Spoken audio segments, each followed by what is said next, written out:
Bonjour à tous. Alors je fais cette vidéo par rapport à énormément de personnes qui m'ont demandé pourquoi j'ai quitté l'islam. Bah, c'est très simple, hein. Il y a énormément de réponses et de choses qui m'ont motivé à quitter cette religion. Bah, tout d'abord, la plus grande base, c'est que cette religion, comme toutes les autres, hein, est une insulte à la vie. Je veux dire, moi, je peux pas considérer que cette vie n'est rien, que cette vie n'est qu'un passage, que cette vie n'est qu'un test. Pour moi, cette vie est la plus importante, elle est unique, elle m'appartient du début à la fin. J'en fais absolument ce que je veux et je n'ai de compte à rendre à personne, même pas à Dieu, entre guillemets. Voilà. En plus de ça, du coup, quand on adhère à une religion, hein, que ce soit la religion catholique, la religion juive ou l'islam en l'occurrence, automatiquement ça divise l'humanité. Tu vois, il y a ceux qui pensent comme toi, donc tes frères et sœurs devant ton Dieu. Enfin, c'est assez complexe, on ne sait même pas si c'est le même Dieu ou pas le même Dieu. Tout le monde n'est pas d'accord. Il y a ceux qui sont tes frères et sœurs et il y a le reste de l'humanité. Donc en l'occurrence pour cette religion, soit vous êtes le frère ou la sœur du croyant, soit vous êtes considéré comme mécréant et du coup citoyen de seconde zone, comme on peut voir le traitement de certains mécréants athées ou personnes qui ne partagent pas les mêmes mœurs dans certains pays musulmans. Donc voilà, donc à partir de là, moi je n'ai pas envie de considérer un être humain comme un manque-rien juste parce qu'il ne partage pas les mêmes croyances que moi. Moi j'ai un côté humaniste extrêmement développé. Donc là où certains voient les musulmans et les mécréants d'un côté, où ils voient, je sais pas, les cathos et les non-cathos de l'autre, les juifs et les non-juifs de l'autre, et ben moi je ne vois que des êtres humains, et ça c'est la force de l'athéisme et c'est la beauté de l'athéisme. Voilà.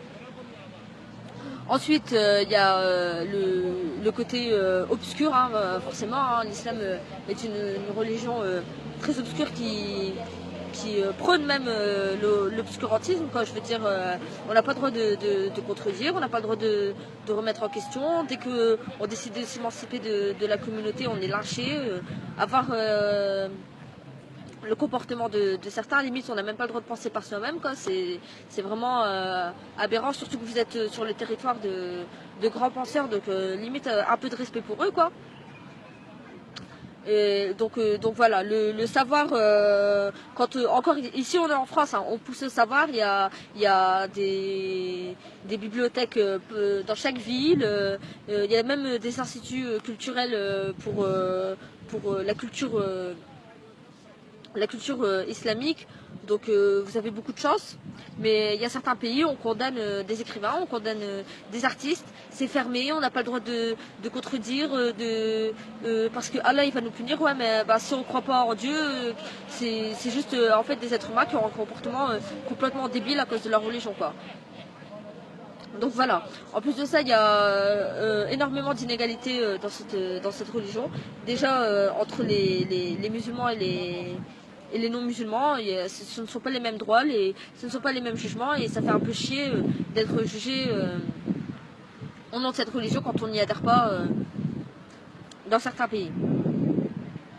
Voilà, il y a aussi beaucoup d'inégalités hommes-femmes. Par exemple, l'homme a le droit d'épouser une non-musulmane, mais la femme, comme par hasard, elle n'a pas le droit. La femme, voilà, elle est sous l'autorité du père, après elle est sous l'autorité du mari. On dirait qu'elle n'a même pas le droit de réfléchir par elle-même, elle n'a pas le droit de voyager seule, elle n'a pas le droit elle n'a pas le droit de... Elle est obligée, c'est une obligation de se préserver pour le mariage. Et voilà, enfin c'est vraiment cette religion-là, c'est une catastrophe pour la femme. Et d'ailleurs, hein, moi je tiens à préciser quand même, hein, que je souffre, hein, moi, quand je vois certaines femmes musulmanes, leur façon de réagir dans certaines situations par rapport à leur mari ou à leur famille. Et elles disent c'est une épreuve, c'est une épreuve. Non, hein, mes chéris, il va falloir vous réveiller. Si vous souffrez, si vous n'êtes pas bien, ne vous dites pas que c'est une épreuve de Dieu ou que c'est le destin, que vous ne soyez pas fataliste dans votre vie. Hein. Je veux dire, faut réagir quand on souffre. Moi, quand il m'arrive de souffrir, ben, hop, action, réaction, et je fais en sorte que le mal s'en va. Hein. Je me dis pas, c'est une épreuve, je vais faire des prières, des prières, des prières. Parce que voilà, c'est ça aussi le problème, quoi. Si on dit que Dieu a tout fait, il est à l'origine de tout, c'est le grand architecte de l'univers, bah limite nous on n'est pas responsable de notre vie quoi, et on peut pas accepter ça. Un minimum de responsabilité, un minimum de maturité, t'es responsable de ce qui t'arrive. Si tu souffres en silence, c'est toi qui l'acceptes. Donc voilà, le destin, en plus, non seulement le destin concernant l'individu, moi c'est un concept qui m'énerve complètement, mais alors le destin concernant l'humanité, hein, les gens qui ont tout compris, comment le monde, ce qui allait se passer dans le monde, parce qu'ils ont lu le livre d'un prophète bédouin analphabète, ça va 2 secondes, hein, c'est bon. Hein, c'est pas possible que l'humanité entière elle se renferme sur une destinée préécrite dans un livre religieux. Il va falloir se réveiller. On est responsable de soi, on est responsable de la relation qu'on mène avec les autres, et on est responsable aussi du monde dans lequel on vit, hein, je vais dire. Hein. Si on a 80% de la population mondiale qui est croyante, on a un peu, je sais pas, hein, mais ça fait flipper quand même, parce que on se dit voilà, les gens ils se disent pas qu'ils font partie d'un tout et que chaque acte a son importance. Donc voilà, il y a la place de la femme, il y a le côté obscur, le côté intolérant. Vous êtes cette religion, elle prône l'intolérance quoi. Je veux dire, c'est pas, je sais pas comment expliquer quoi. Vous êtes elle est d'une prétention sans nom.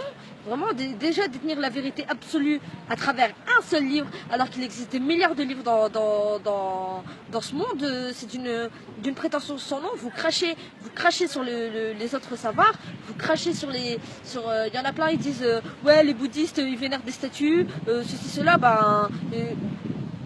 excusez-moi, arrêtez de cracher sur les autres savoirs quoi. Un peu d'humilité et voilà, vous êtes plein de leçons de morale qui servent à rien. Dieu égare qui il veut, Écoute, hein, si profiter de la vie c'est être égaré, bah laisse-moi m'égarer, tu vois. Moi j'ai envie de m'égarer, mais vraiment jusqu'au bout quoi, tu vois. Voilà, vous reprochez aux gens de vouloir profiter de la vie, vous reprochez aux gens de vouloir être heureux dans cette vie, vous reprochez aux femmes de vouloir profiter de leur corps et tout.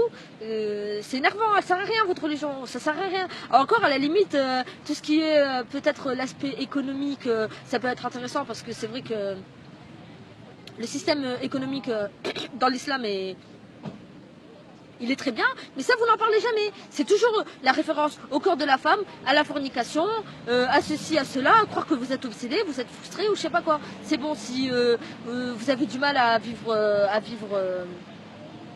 votre truc, vivez-le en silence, hein, parce que nous ça nous fait souffrir de vous voir souffrir à cause d'un truc qui n'existe pas. Tu captes le truc? Enfin bref.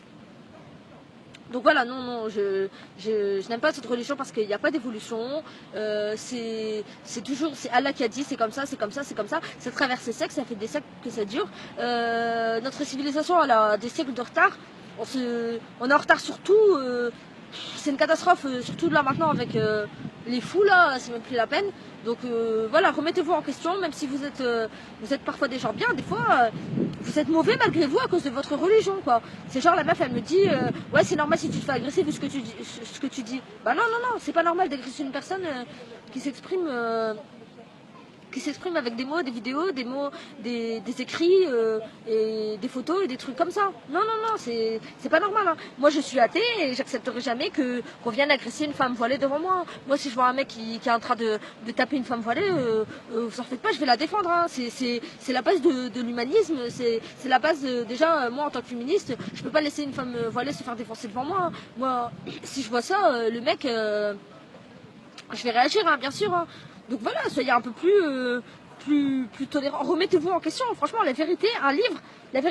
Hein. Le progrès médical évolue, tout évolue, tout évolue. Et vous restez toujours là. Combien de fois on doit tourner la tête, je sais pas quoi. Est-ce qu'on a le droit de coller les jambes à la mosquée? Sinon, c'est Satan qui passe. Satan. Vous devenez limite. Il n'y a plus besoin qu'il y ait Satan, hein. L'être humain il a tout mangé quoi, donc voilà. En plus ça vous déresponsabilise parce que si vous dites que le mal il vient de Satan, et ben ça veut dire que l'être humain n'est pas responsable du mal qu'il peut créer, et ça c'est grave quoi. Donc voilà, il y a énormément de raisons pour lesquelles j'ai quitté cette religion, elles sont nombreuses et j'y reviendrai plus tard.